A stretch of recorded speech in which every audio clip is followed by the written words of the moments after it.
Jai Hind everyone. So today we are going to discuss chapter 1 of economics, class 10 NCERT.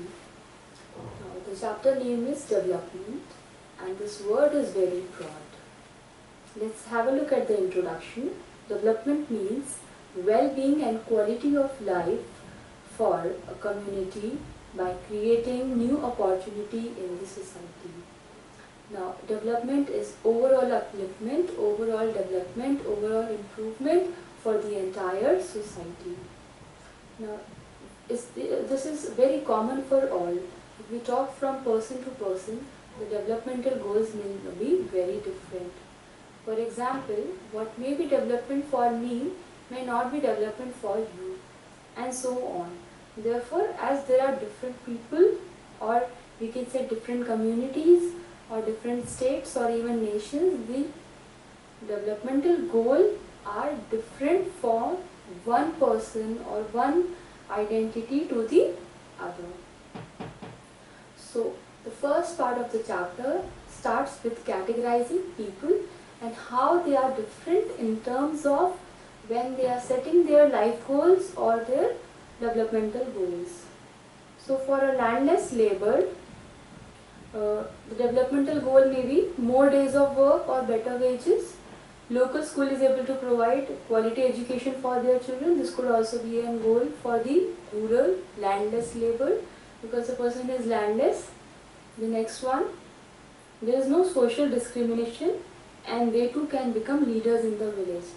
So as they are landless and are not holding much proportion or capital in the village, so they want that even their position might get better with time in the village or the locality they are residing in. The next person, urban rich boy. The developmental goal of such a boy could be to earn more, to expand the business or production, to be popular, to be famous, something like that. Next one, the developmental goal of a Adivasi or a tribal person. Protected area, that nobody interferes in the zone they are residing in. Non-interference by government, that whatever they are doing, it should not be interfered, it should not be disturbed by any external body. Or to find resources for daily life. Whatever resource they want, they are getting from the forest or the nearby zone. So they want to get the resources for their day-to-day needs. Last one, girl from a rich urban family. Now, the goal for such a girl might be to get as much freedom as her brother is getting, and able to decide what she wants to do in life, and she is able to pursue her studies abroad. So these could be some of the goals. Similarly, you can imagine more goals and more people, and think about what can be the goals for them. Now, a very important concept that comes here is destructive or conflicting goals. Now, what is this destructive goals or conflicting goals? Now, goal is not same for everyone, and similarly, some goals could be conflicting. Now, conflicting goals means nothing but if somebody wants something for his or her development, and this development hinders the development of the other person, then such a goal is a conflicting goal.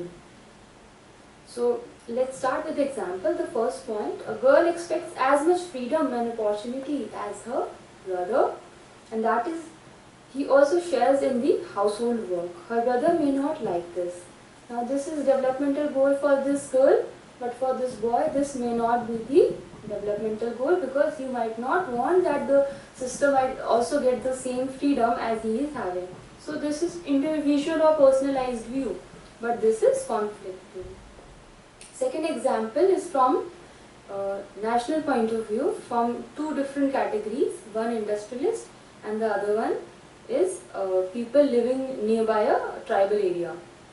Now, to get more electricity, industrialists may want more dams.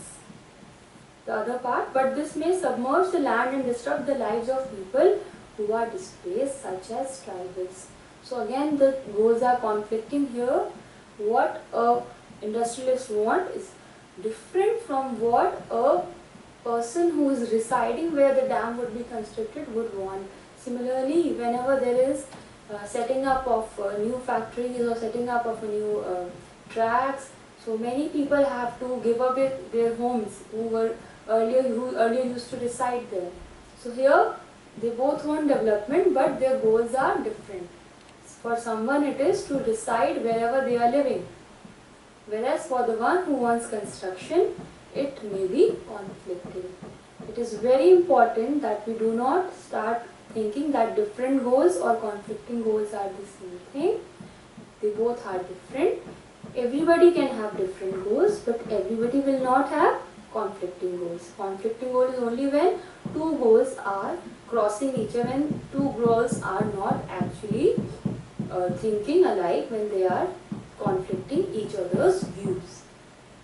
Now, reservation for some in colleges or job can be beneficial for them, but others may not support it. Like in the case of reservation as we have in our country, so those who are getting these reservations are in the favor of this reservation.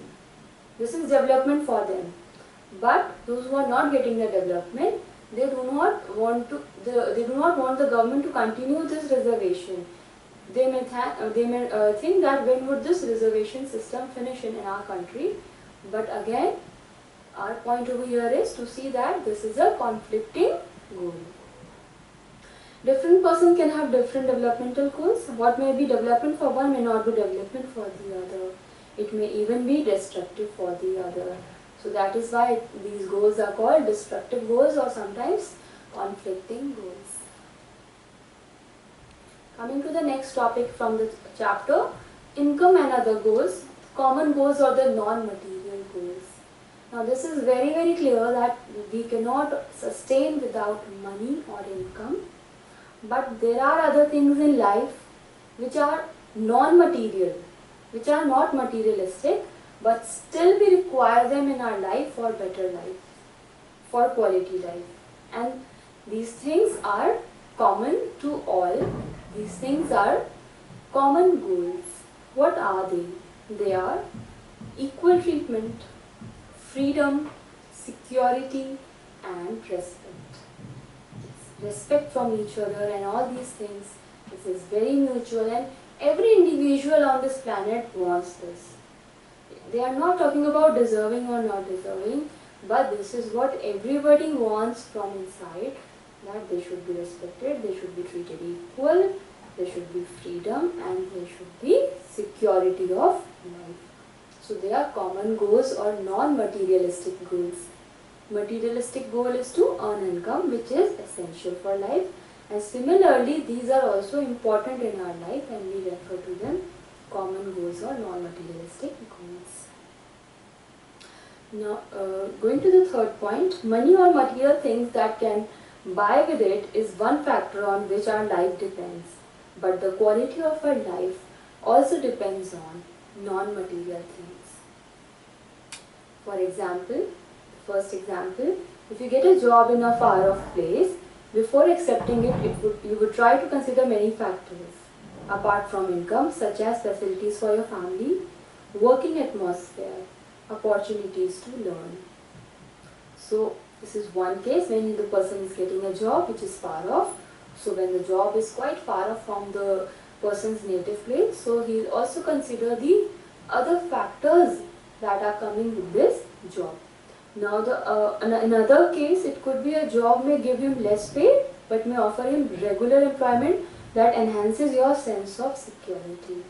Now regularity in employment is another good factor that a person looks for when he is searching for a job, and if that job may not be giving him that much salary but is giving him the sense of security, then definitely people do make such choices in life when they prefer these common goals instead of the materialistic or income or money goals. Let's have a look at the second example. It is true that if women are engaged in paid work, their dignity in the household and society increases.